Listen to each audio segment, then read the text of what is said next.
Ta-dam! Avete mai provato ad accendere una lampadina senza energia elettrica? Bene, ecco qua, eccone la dimostrazione. Ho realizzato la mia Tesla, la mia bobina Tesla. Magia dell'induzione elettromagnetica.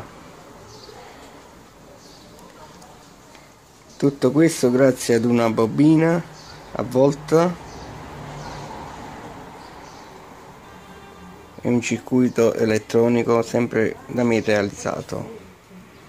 Come potete notare non c'è il tacco elettrico, non ci sono trucchi, la lampadina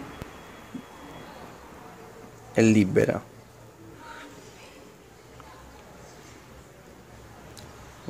Da notare, appena mi allontano con la lampada essa si spegne.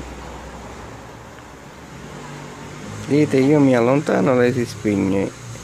Mi avvicino, si accende. La prendiamo in mano così potete